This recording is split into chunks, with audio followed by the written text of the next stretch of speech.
hay un milagro.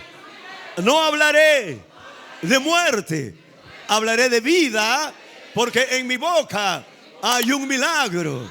No hablaré de enfermedades, hablaré de milagros y de sanidades, porque en mi boca hay un milagro. ¿Cuánto dan un fuerte amén por eso? Aleluya. Gloria, le damos la gloria y la alabanza. Bienvenidos a la comunidad carismática. Jesucristo es el Señor. Pueden tomar sus asientos. Le damos la bienvenida a este lugar, un oasis de amor. Le damos la bienvenida. Le damos la bienvenida a todos los que vienen por primera vez, a los que ya son miembros de la iglesia. Bienvenidos a este oasis de amor. Estamos listos, preparados. Le hemos dado siempre lugar a la persona del Espíritu Santo. Siempre le damos lugar a la persona del Espíritu Santo. Y vamos a dejarlo que el Espíritu de Dios pueda fluir desde el inicio hasta el fin, que Él pueda hacer la obra. Así es que vamos a estar atentos a la palabra. Todos atentos a la palabra. Dile a tu hermano que está a tu lado, estaremos atentos a la palabra. Que nada te pueda distraer. Le vamos a pedir a los hermanos que no se estén moviendo, a no ser que tengan una necesidad imperiosa. Pero vamos a estar tan atentos a la palabra de Dios. Me gusta que el Espíritu Santo pueda fluir con libertad. Jesús empezó su ministerio hablando de Él. Él dijo: el Espíritu del Señor está sobre mí. Él dijo: yo estoy ungido. Dile a tu hermano que está a tu lado: estoy ungido. Dile, hermano, estamos ungidos. Cuando tú aceptaste a Jesús como Señor y como Salvador, el Espíritu Santo vino sobre ti y te ha ungido. Ah, pastor, no lo sabía. Bien, tienes que saber que estás ungido. Tienes que saberlo. Y cuando viene la unción, no es para que te quedes con la unción es para dar. El Espíritu del Señor está sobre mí. Me ha ungido para dar buenas nuevas a los pobres. Me ha enviado a sanar a los quebrantados de corazón, a pregonar libertad a los que están cautivos, para darle vista a los ciegos, abrirle las cárceles a los presos, a predicar el año agradable del Señor. Qué interesante. Y dice la Escritura que cuando todos lo miraban en aquel lugar, Él cerró el rollo del libro y estaban sorprendidos porque palabras de gracia salían de su boca. Y dile a tu hermano: palabras de gracia salían de su boca. Y la verdad que salían palabras de gracia de la boca de Jesús. Cuando uno está ungido, salen palabras de gracia, no palabras de desgracias. ¿Ves? Cuando una persona está ungida, palabras de gracia siempre saldrán de su boca, no palabras de desgracia. Es por eso que tiene que hablar lo mejor. Siempre tiene que hablar lo mejor de lo que el Señor te ha dado. Así que me gustan los días de domingo, me encanta. Y me encanta cuando celebramos y recordamos la resurrección de Jesús. Quiero decirte algo. La religión termina en la muerte de Jesús. Ahí termina la religión. Por eso que vamos a encontrar miles y miles de millones de religiosos, porque ahí termina la religión. Ahí, en la muerte de Jesús, ahí termina la religión. Ritos religiosos, a raudales en esta época, cantidad de personas metidos en la religiosidad. Pero le doy gracias a Dios, no quiero ofenderte, no te quiero ofender. Y repite conmigo: la Biblia es la palabra de Dios. Y mata, no los escucho, y mata a la religiosidad. Una vez más, la Biblia es la palabra de Dios y mata a la religiosidad. ¿Cuántos dan un fuerte amén por eso? Cuando lee la Biblia, en realidad la religiosidad queda muerta, queda de lado. Así es que el religioso, hermano, no termina ahí en la muerte de Jesús, pero el cristianismo, que es la base fundamental de una persona,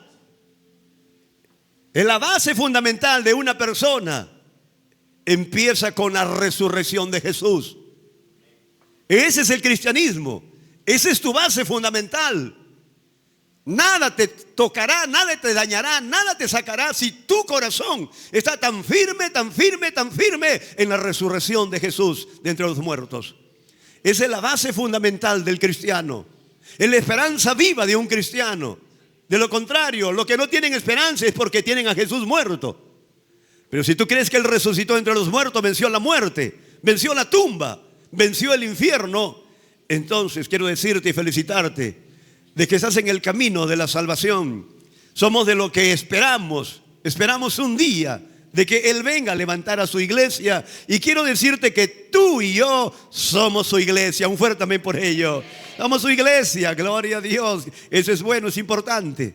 Así que quiero darle un mensaje, aunque tiene tantos versos bíblicos, pero quiero tratar, hermano, y siempre le pido al Espíritu de Dios que me ayude a poder llegar a su pueblo, para que entiendan, hermano, con respecto a la resurrección de Jesús, que la base fundamental de tu vida, de tu fe, de tu cristianismo, y eso es importante.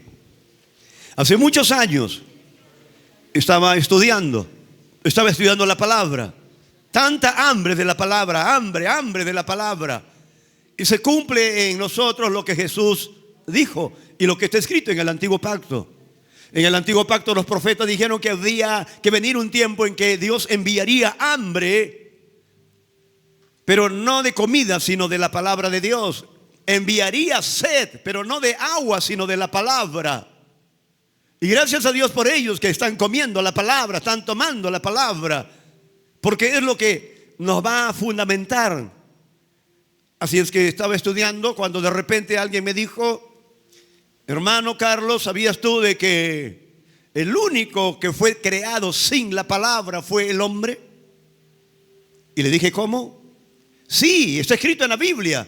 No, todo Dios lo creó con la palabra, pero al único que lo ha creado sin la palabra es al hombre. Y estaba tan contenta. Me dice: ¿y qué tal privilegio? Somos los únicos que hemos creados sin la palabra. Y yo le dije: ¿cómo fuimos creados? Bien, la Biblia dice que Dios sopló en nosotros. Somos el soplo de Dios y no hay palabra. Si es que es raro. Yo he estudiado de otra manera y me han enseñado de otra manera y estoy aprendiendo de otra manera. ¿Por qué le hablo esto? ¿Por qué le quiero predicar esto en este día que recordamos la resurrección de Jesús? Porque yo quiero que sepan, porque si todo ha sido creado por la palabra, todo, no hay nada que no haya sido creado por la palabra. Dios envió la palabra y creó los cielos, la tierra, y todo lo que ha hecho ha sido con la palabra. Jesús fue tentado en el desierto y el diablo se le acercó para tentarlo, para hacerlo caer. Jesús no tomó una cruz de madera, ni de oro, ni de plata. Jesús no tomó un frasco con agua adentro, con agua salada o agua dulce, y utilizó esos medios. Jesús, para poder reprender al diablo, lo hizo con la palabra. Dile a tu hermano que está a tu lado: es con la palabra. Es con la palabra, todo es con la palabra, es con la palabra. La palabra de Dios tiene tanto poder tiene su palabra cuando llega a la vida de una persona. Yo lo que quiero que sepan ustedes, ¿con cuál palabra? ¿Cuál fue la palabra? ¿Cuál fue la palabra que Dios sacó a Jesús del infierno? Hay gente que dice que Jesús no fue al infierno. Jesús fue al infierno. Hay gente que dice que Jesús no murió. Jesús murió. Él murió, la Biblia lo dice, Jesús murió. Fue llevado al infierno, Él estuvo ahí. Los romanos lo mandaron al infierno, los griegos lo mandaron al infierno, los judíos lo mandaron al infierno. No, todos nosotros mandamos a Jesús al infierno. Todos nosotros hemos mandado a Jesús al infierno. Y Él fue al infierno, Él estuvo muerto, Él murió. Y eso es lo que quiero que ustedes entiendan. Pero quiero empezar desde el comienzo, desde el Génesis. Y solamente tomaré unas partes de la Escritura. Y quiero que vean Génesis capítulo 1 en el verso 26. Génesis capítulo 1 en el verso 26. Entonces dijo Dios al hombre, hagamos al hombre a nuestra imagen conforme a nuestra semejanza y señoré. Entonces dijo Dios, hagamos. Dios está hablando. Hagamos al hombre a nuestra imagen conforme a nuestra semejanza. Y Él dijo, Él habló, está soltando palabra. Y decimos, ¿cuál fue la palabra? Hagamos al hombre a nuestra imagen conforme a nuestra semejanza. Génesis capítulo 2, verso 7. Génesis capítulo 2, verso 7. Mira lo que dice. Entonces Jehová Dios formó al hombre del polvo de la tierra y sopló en su nariz aliento de vida, y fue el hombre un ser viviente. Entonces toda la gente dice, oh, Dios hizo esto, sopló, y sopló y el hombre apareció. No, no es que Él sopló. Todos los que tenemos una Biblia en la mano debemos estudiarla. Es fácil ir a la esquina, vemos los periódicos y los leemos, mas nadie estudia los periódicos. Tenemos una Biblia en casa, tenemos una Biblia en nuestra mano. Los cristianos vamos constantemente a los servicios con una Biblia en la mano. ¿Y sabes cómo conoces si esa Biblia está leída? Cuando le encuentras toda vieja esa Biblia. Las hojas ya no se pueden apegar porque están tan leídas, tan marcadas. Pero cuando tú encuentras a una persona con una Biblia tan nueva, tiene años y la tiene tan nueva que no puedes ni siquiera fojearla, es porque tampoco la lees y poquísimo la lees. Así que es fácil ver cuántas personas pueden tener una Biblia y pueden estar comiendo de la palabra del Señor. Y le dice, formó al hombre del polvo de la tierra y sopló en su nariz aliento de vida. La palabra soplo, vamos a ver, pero la palabra no es que está soplando. No. Él está hablando. Hagamos. Los querubines, los ángeles, los arcángeles, los serafines no crean nada. No son creadores. Ellos no crean. El único que puede crear es Dios. Pastor, ¿el diablo crea? Sí, crea confusión. Pero Él no es creador de nada, en absolutamente nada. Dios ha creado todo. Y dice que sopló, y en el hebreo la palabra es roash. Esa es la palabra, roash, que significa viento, aliento, aire. Viento, aliento, aire. Eso significa que cuando Él sopló, no es que estaba soplando, sino que hay aliento, hay aire. En el griego la palabra es neuma. Y la palabra neuma es espíritu. Cuando nosotros vamos a Juan y vamos a ver, dice que el espíritu, en el espíritu está la vida. Sus palabras son espíritu y son vida. No significa que está soplando. No. Está hablando del aliento que sale por causa de la palabra que Él declaró. Y la palabra que Él declaró fue: hagamos al hombre a nuestra imagen, conforme a nuestra semejanza. Sopló en Él, está hablando, y lo hizo un ser. Y cuando dice lo hizo un ser viviente, es la palabra en el hebreo es nefesh, ser animado, racional, consciente, vivo. Así que la parte inmaterial creada por Dios es eterna, y la parte que se ve no es eterna. El hombre fue diseñado para que viva por la eternidad. Dile a tu hermano, el hombre fue diseñado para que viva por la eternidad. Para hemos sido diseñados. Así que la muerte no es un dejar de existir. La gente piensa que la muerte es un dejar de existir. No, la muerte no es un dejar de existir. Pero fuimos creados para vivir en la eternidad y para vivir por la eternidad. ¿El hombre sigue viviendo y tendrá que vivir por la eternidad? Sí. Pero al final de este mensaje, por favor, quiero que tú medites. ¿Dónde pasarás tu eternidad? ¿Dónde pasarás tu eternidad? Oh, pastor, yo sé que Dios es bueno y su misericordia es para siempre.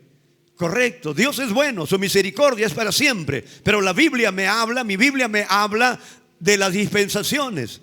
Estamos viviendo una de las dispensaciones más maravillosas que el universo ha podido experimentar. Es la dispensación de la gracia. Es la dispensación donde el amor y la misericordia de Dios pasa por alto la ignorancia de todo el mundo. Y viendo Dios todo el pecado del mundo, lo pasó, dice, por alto esta ignorancia, para que todo el mundo pueda llegar al arrepentimiento. Esta es la dispensación más maravillosa que el hombre debe estar experimentando. Pero también la Biblia dice: ¿cómo sabrán si no hay nadie quien les anuncie? ¿Cómo sabrán si no hay nadie quien les predique?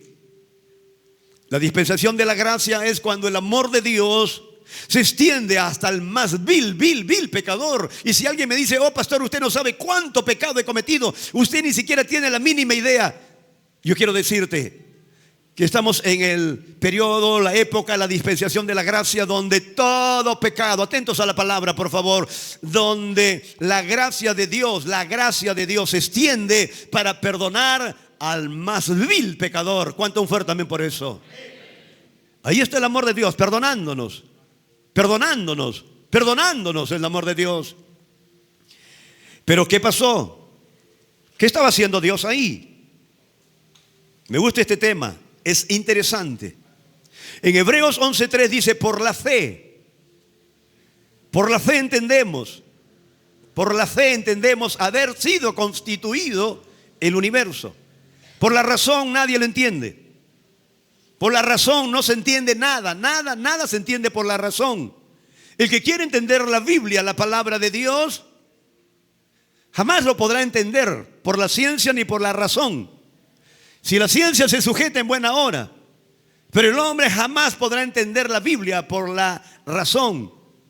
Por el humanismo nunca podrás entenderlo. Por la fe entendemos haber sido constituido el universo, de manera que todo lo que vemos nosotros fue creado por la palabra de Dios. Todo fue creado por la palabra. Neuma, Ruach y espíritu de vida ahí. Así que cuando alguien se comunica, y siempre le digo, cuando alguien se comunica con alguien, va a haber aliento. Sí, va a haber un aliento. Así que es fácil saber. Nosotros aquí conocemos bastante lo que se llama el ceviche. Así que si tú llegas a casa y comites en una tienda, en una carreta, algo que te agradó el ceviche, y llegaste a tu casa y abres tu boca, le dices, te amo, mi amor. Ella te mirará y te va a decir, comiste ceviche y no me trajiste nada. ¿Y por qué lo sacó? ¿Porque él estaba con la boca cerrada? No, porque él habló. Le dijo, te amo, mi amor. Y al hablar estaba la palabra, el neuma, el ruach. Entonces nada se puede transmitir si no es por la palabra. Y por eso vamos a ver cómo es que se levantó Jesús de los muertos. Él estaba en el infierno. ¿Con qué palabra se levantó? Y eso siempre estamos preguntando, ¿cómo que se levantó Jesús? ¿Cómo que se levantó? ¿Cómo fue que venció? ¿Qué movió Dios para poder levantar a Jesús? Si estaba muerto, se había llevado todo el pecado de la humanidad. Toda la tierra estaba de luto. El infierno estaba de fiesta. El diablo estaba tan creyendo que era victorioso y que él había vencido. Pero no fue así. Quiero que vean por favor el Salmo 33:6. En el Salmo 33:6 dice, por la palabra de Jehová fueron hechos los cielos, y todo el ejército de ellos por el aliento de su boca. Así que por la palabra de Dios fueron hechos todos los cielos, y todo el ejército que vemos, las estrellas, la luna, todo fue creado por la palabra, por el aliento de su boca. Quiere decir que Dios habló y fue creado.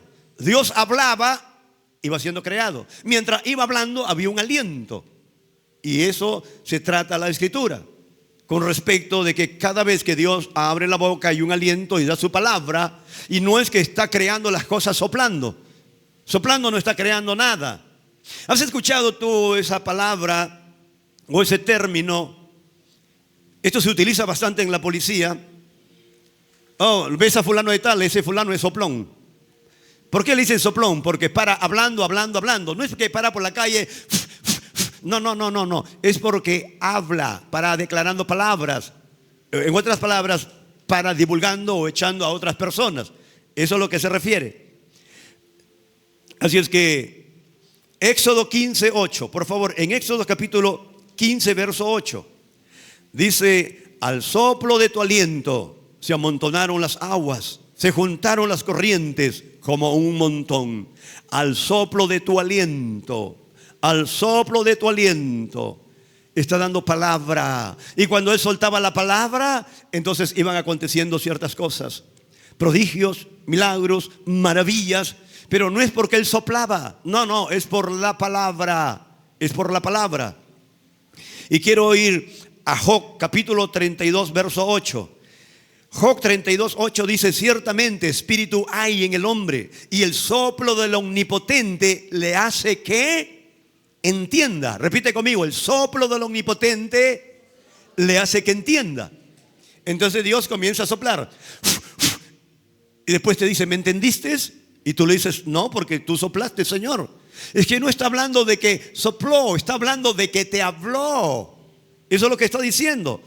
Ciertamente espíritu hay en el hombre, y el soplo del omnipotente le hace entender. Quiere decir que cuando Dios habla, Está soltando su palabra, el Neuma y el Roash, su palabra. Él nos habla y le entendemos. Él nos da la palabra y lo entendemos. Pero si no tenemos palabra, no le entendemos. Si tu esposa comienza a soplar y te dice, y tú dices, ¿qué me quieres decir? Nada, está soplando. Pero si habla, ahí está el Neuma, el Roash, está saliendo la palabra. Y por causa de la palabra yo puedo entender. Tu esposa te dice, te amo, y tú la abrazas. Tu esposo te dice, te amo, abrazas a tu hijo, te amo. Estás hablando y está saliendo el aliento y la palabra. ¿Ves? Entonces, ¿cómo se levantó Jesús de los muertos? Siempre la intriga que yo tenía, ¿cómo fue que se levantó? Quiero saber, porque ahí está la base fundamental de mi fe. Mi fe está basada en la resurrección de Jesús.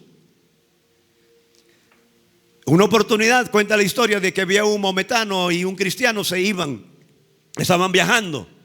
Uno leía la Biblia y el otro le pregunta, le dice, ¿eres cristiano? Sí. ¿Y a dónde vas? A Jerusalén. ¿Vas a Jerusalén? Sí. ¿A qué vas? Es que voy a Jerusalén. Le dijo, sí, pero Jesús murió. Bueno, pero yo voy a Jerusalén. Sí, pero Jesús murió. Y él le dijo, no, yo voy a ir donde está la tumba, y ahí en la tumba hay un letrero, y ese letrero no es otra cosa que lo que declararon los ángeles hace más de 2000 años. Mujeres, no busquen entre los muertos al que vive, ha resucitado. Así que yo no voy a una tumba a ver los huesos de Jesús. No se equivoque. Todos los líderes religiosos en el mundo, tú vas y lo visitas y encontrarás sus huesos. A diferencia de que si vamos a buscar el cuerpo de Jesús en su tumba, nunca lo encontraremos, porque Él está sentado a la diestra del trono del Padre. Esa es nuestra esperanza. Dile a tu hermano, esa es nuestra esperanza. Esa es nuestra esperanza viva, viva, viva. Porque el pastor alabará, porque, oh Dios mío, tú no sabes lo que el Señor ha hecho por mí.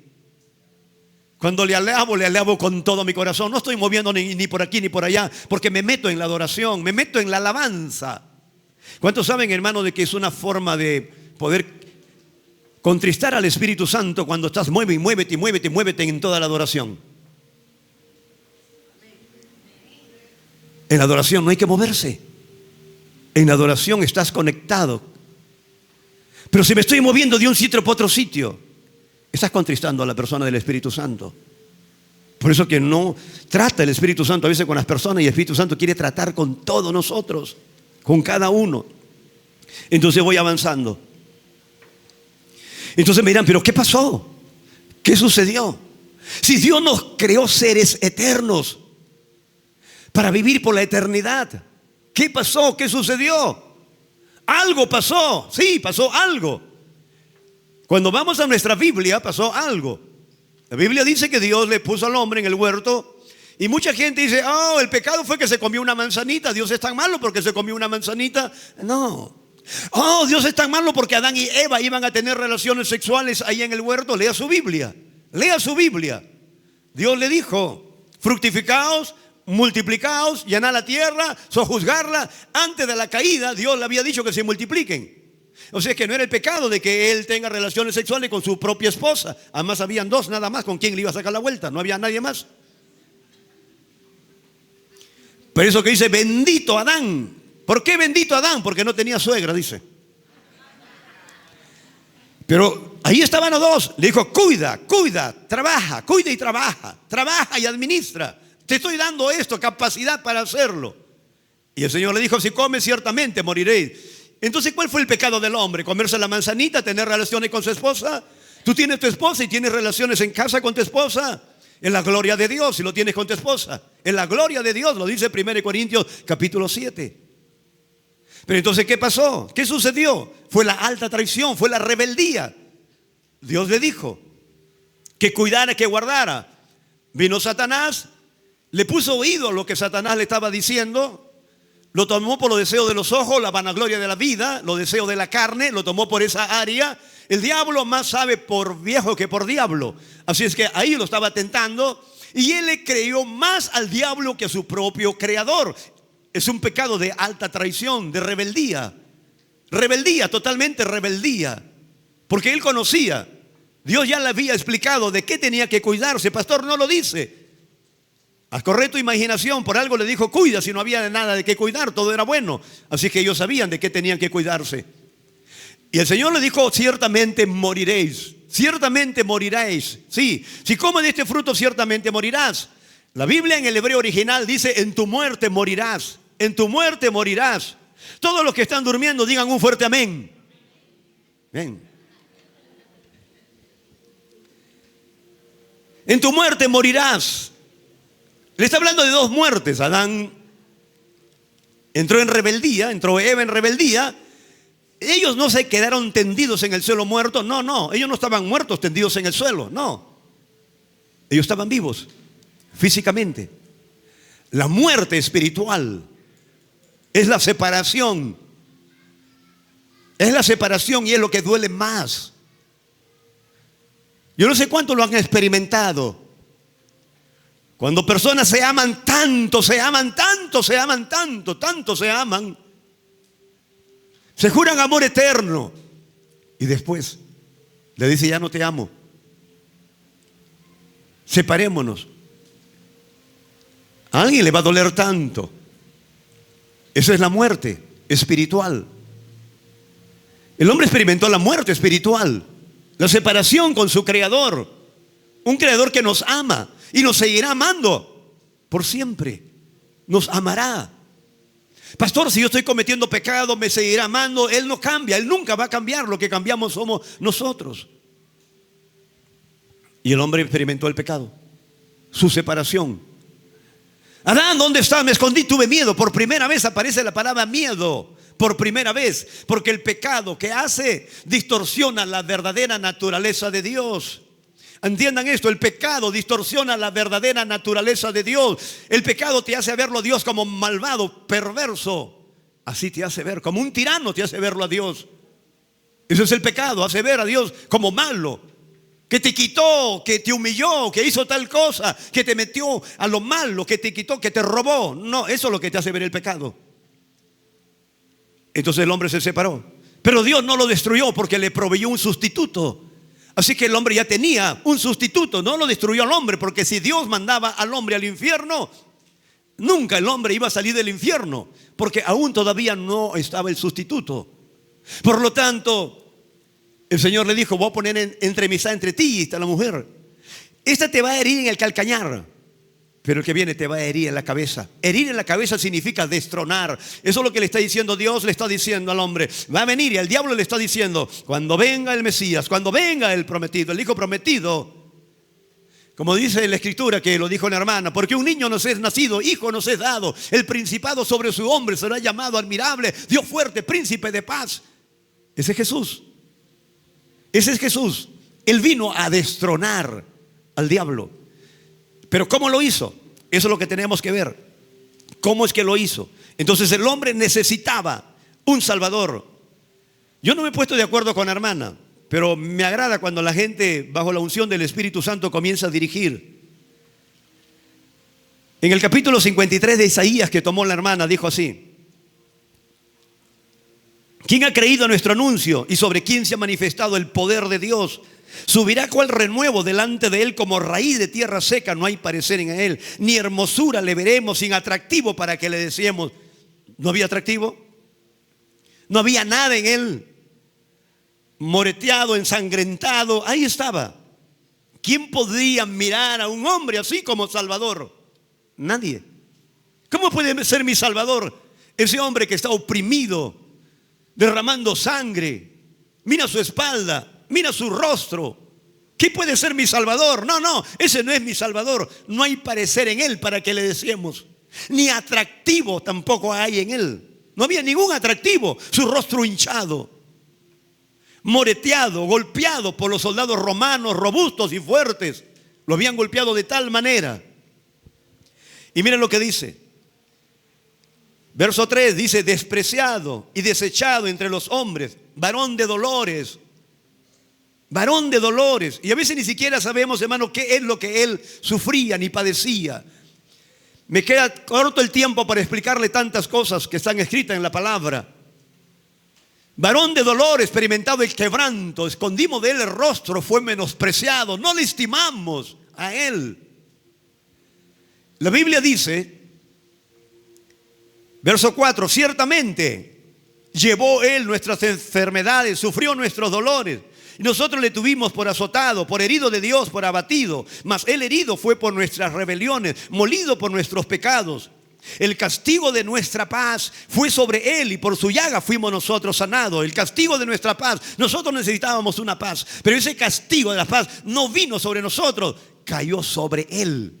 Cayó sobre Él. ¿Quién tenía que ir al infierno? Nosotros teníamos que ir al infierno. Nosotros. Pero ¿sabes qué?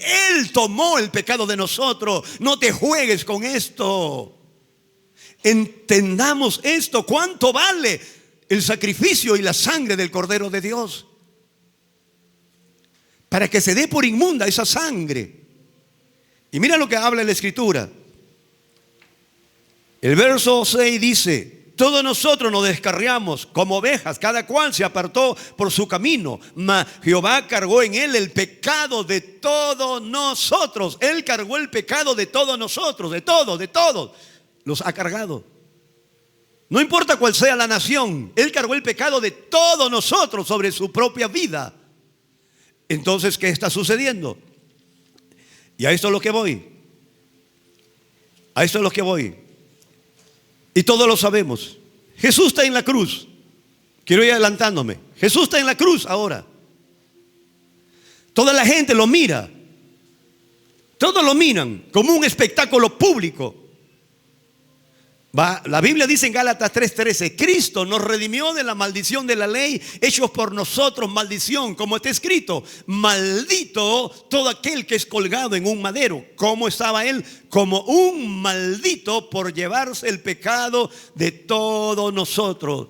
¿Sabe lo que dice la Biblia? Al Gólgota solamente podría ir lo más despreciado de la sociedad, lo más perverso de la sociedad. De acuerdo a juicio, iban los más perversos.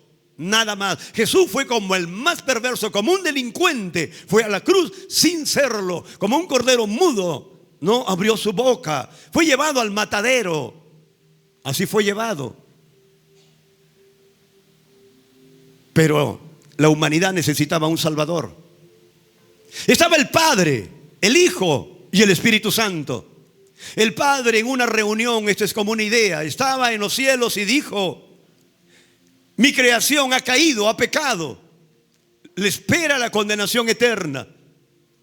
Alguien tiene que ir a pagar el precio del pecado por ellos.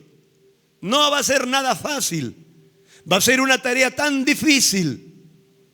El Hijo se levantó y le dijo: Padre, voy yo. Y el Padre le dijo: ¿sabes todo lo que vas a padecer? Y le dijo: sí, Padre, lo sé. Se levantó el Espíritu Santo y le dijo: no irá solo, yo iré con Él. Por eso que Él dijo: el Espíritu del Señor está sobre mí por cuanto me ha ungido. Ahora Jesús está en la cruz y va a soltar una palabra: Eloí, Eloí, lama sabactani. Eso está en el Salmo 22. Eloí, Eloí, lama sabactani. Y le dice: Dios mío, ¿por qué me has abandonado? Y ahí nos preguntamos: ¿qué? ¿Dios lo abandonó a su Hijo?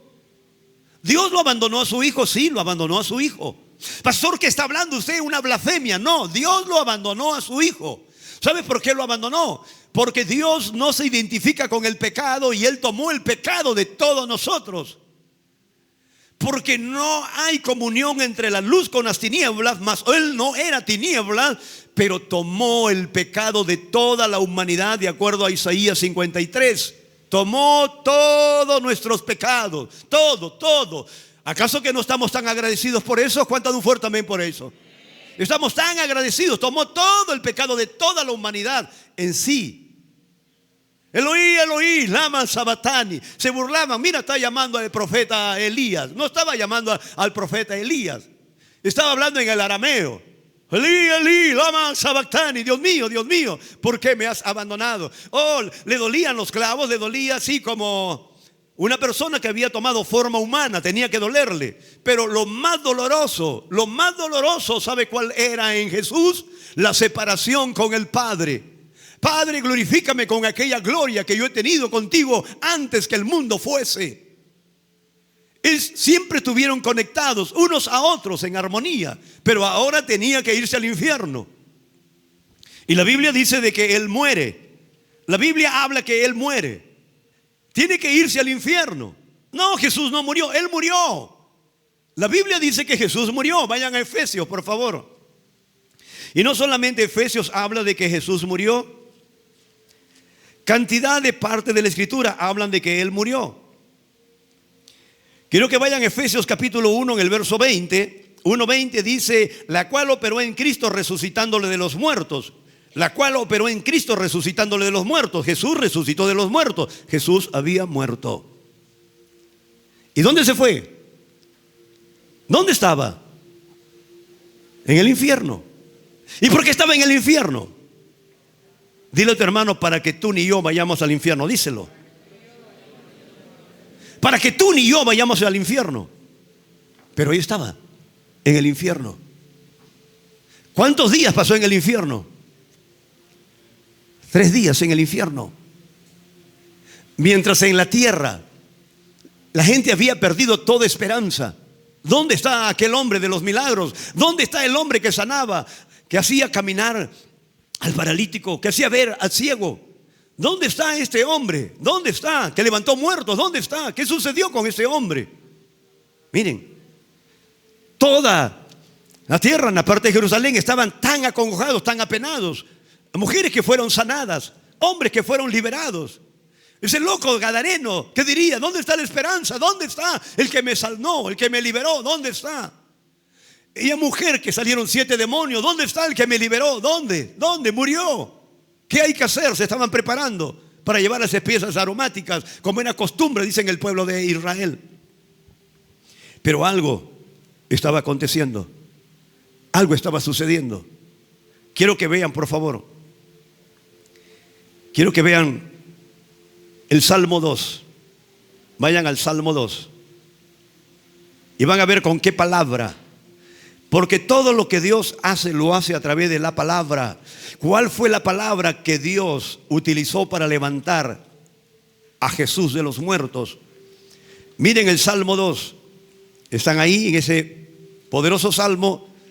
Miren en el verso 7.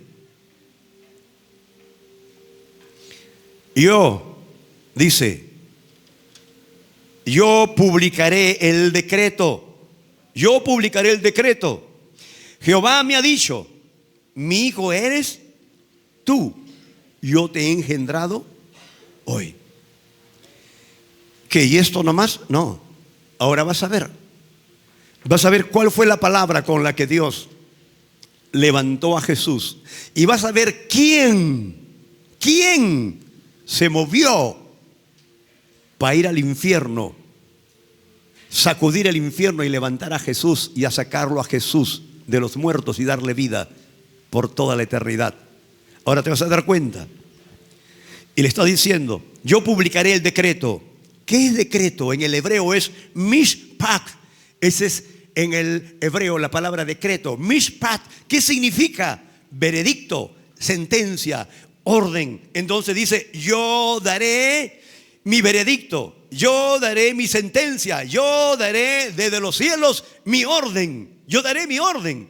Yo, en otras palabras, daré una resolución como juez supremo. Levantaré el martillo y daré sentencia, daré un veredicto. Voy a hablar desde arriba. Eso es lo que está hablando. Y entonces le está diciendo: ¿en qué y cómo lo va a hacer ahora? Jesús ya estaba en el infierno. No había esperanza en la tierra. Y es por eso que la gente para matando todos los años, mata a Jesús, todos los años, mata a Jesús, todos los años, viéndolo en los templos, cadavérico, ensangretado. Eso es lo que el diablo quiere que la gente piense. Eso es lo que quiere que la gente piense. Oh, no vamos para Semana Santa y lloramos en Semana Santa. Oh, cuando era niño estábamos viendo la televisión y veíamos las películas de Jesús que se pasaban en esa época y todos llorábamos, papá, mamá, todos llorábamos y todos decíamos: yo hubiese estado ahí. Yo decía de niño: yo hubiese estado ahí para salvarlo, para ayudarlo a Jesús. No. ¿Sabes por qué? Porque Él tenía que ir a la cruz de todas maneras a favor de nosotros. Amén. Tenía que hacerlo. Porque si no lo hacía, no iba a haber salvación. Entonces ya estaba el asunto: yo daré el decreto. Ahora, miren por favor, quiero que vayan hay una parte en la Biblia que es interesante, me encanta en la Biblia. Hechos 13, 29. Hechos capítulo 13, verso 29. Hechos capítulo 13, verso 29. Hechos capítulo 13, verso 29. Por favor, todos ahí. Y mira, vas a ver tu Biblia. Verso 29. ¿Están ahí? Y habiendo cumplido todas las cosas de que de él estaban escritas, quitándolo del madero, lo pusieron en el sepulcro. Verso 30. Mas Dios lo levantó de los muertos. Mas Dios lo levantó de los... Entonces Jesús estaba vivo, estaba muerto. Estaba muerto. Pastor, no murió su espíritu había muerto. Oh, pastor, blasfemia, blasfemia. Su espíritu de Jesús había muerto. ¿Sabes por qué? Porque el que quería redimir al hombre, el que quería justificar a la humanidad y darnos libertad, tenía que identificarse con el hombre. Es por eso que Jesús vino como hombre, se identificó como hombre, y él tomó el pecado de la humanidad y murió en el espíritu y fue separado de Dios. Es lo que más le dolió a Jesús, separarse de su Padre. Si tú amas a tu esposa, a tu hijo, y hay una separación, ¿no sufres acaso? ¿Tú sabes cuánto sufre un padre? ¿Tú sabes cuánto sufre una madre cuando su hijo o su hija se separa? ¿Saben o no saben cuánto se sufre? Oh, no, nosotros no sabemos. No lo sabes. Aquí hay un profundo sufrimiento. Miren el huerto de Getsemaní. Jesús metido, sumergido. Oh Señor, que no se haga mi voluntad, sino tu voluntad. Miren, a veces los cristianos no entendemos. Bueno, que el mundo no lo entienda, pero los cristianos lo entendemos. Los cristianos sí lo entendemos, y gracias a Dios por ello, por el Espíritu Santo que está en nosotros. Y miren lo que le dice: mas Dios levantó de los muertos a Jesús. ¿Pero cómo lo levantó? Verso 31. Y él se apareció durante muchos días a los que habían subido juntamente con él a Galilea, a Jerusalén, los cuales ahora son sus testigos ante el pueblo. Verso 32. Y nosotros también os anunciamos el evangelio de aquella promesa hecha a nuestros padres. Verso 33. La cual Dios ha cumplido a los hijos de ellos, a nosotros, resucitándole ¿a quién? A Jesús. ¿Cómo le resucitó? Como está escrito en el Salmo 2. ¿Y qué dice en el Salmo 2? En el Salmo 2, Él da su decreto, Él da su sentencia, y Él está diciendo: mi hijo eres tú, yo te he engendrado hoy. Entonces, ¿cuál fue la palabra? Mi hijo eres tú, yo te he engendrado hoy. Y muchos dirán: pastor, pero que esto es la palabra. Ahora atentos. Mira Romanos capítulo 8. Mira Romanos capítulo 8. Mira Romanos capítulo 8 en el verso 11. Y si el espíritu de aquel que levantó de los muertos a Jesús, ¿quién levantó de los muertos a Jesús? Vamos, dígalo. ¿Quién levantó de los muertos a Jesús? Vamos, dígalo con ganas. ¿Quién lo levantó? ¿Quién fue que levantó a Jesús de los muertos? Dígame, ¿quién levantó a Jesús de los muertos? El Espíritu Santo.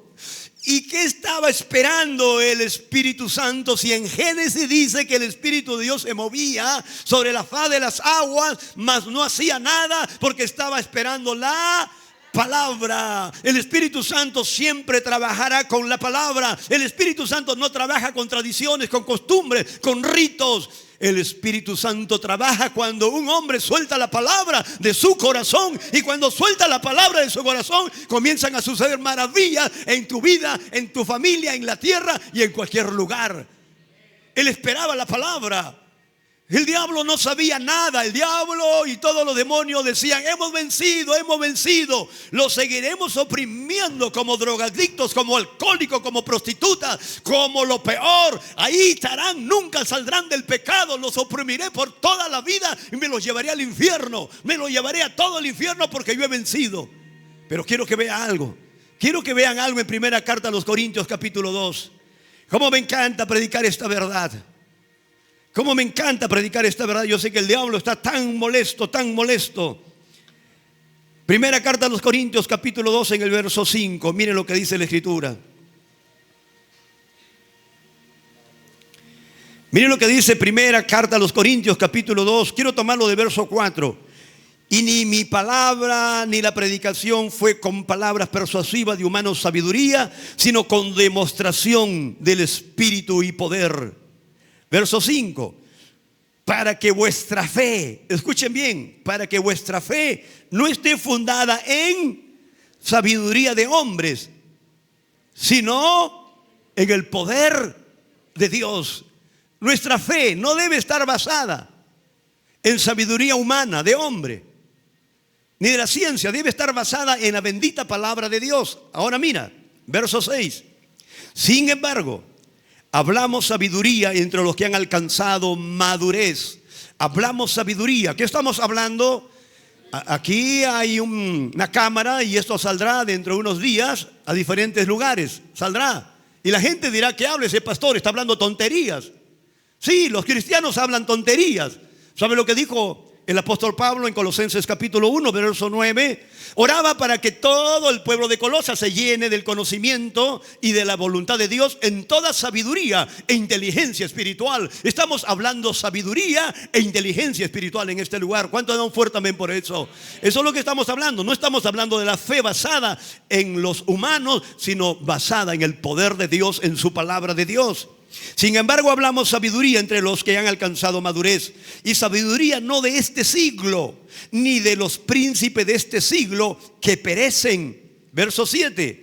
Más hablamos sabiduría de Dios en misterio, la sabiduría oculta, la cual Dios predestinó antes de los siglos para nuestra gloria.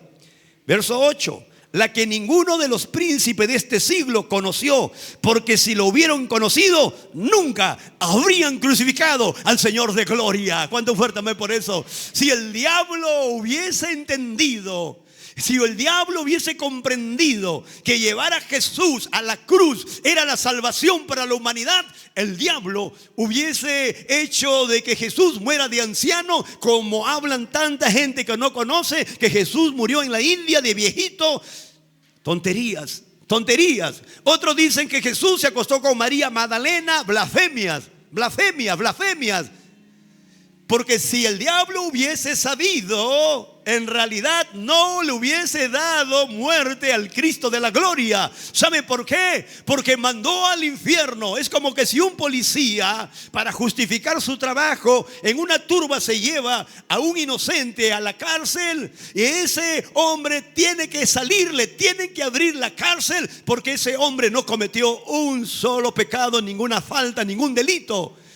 El diablo se equivocó. El diablo se equivocó. Hasta ahora el diablo está en realidad arrepentido de la tontería que hizo en su vida de haberle dado muerte al justo, porque mandó al infierno, mató a alguien que nunca había cometido un solo pecado. Por lo tanto, el infierno no podía retener. El infierno no podía retener a un justo, no podía detener a un hombre puro, sin mancha, cordero sin mancha, inmolado delante de Dios. Entonces, ¿qué sucedió? Ahí estaba toda la gente. Oh, murió, no hay esperanza. No hay esperanza, no hay esperanza. Todo el mundo pecador, no hay esperanza, no hay esperanza. Y el diablo: hagan lo que quieran, mundo, haz lo que quiera, mundo, disfruta de este mundo. ¿Sabe lo que le dijo el diablo a Jesús? Póstrate a mí, arrodíllate ante mí, porque todos los reinos de este mundo me han sido entregados. Arrogante. Y cuando se lo entregó, es usurpador. Es usurpador. El hombre, cuando cayó, le entregó su vida al diablo. Y el diablo comenzó a hacer lo que quieren. ¿Ven la humanidad? ¿Ven lo que pasa en la calle? ¿Hasta cuándo reflexionemos que todo lo que pasa en el mundo es por consecuencia de vivir a espaldas de Él? Y ahora va a suceder algo.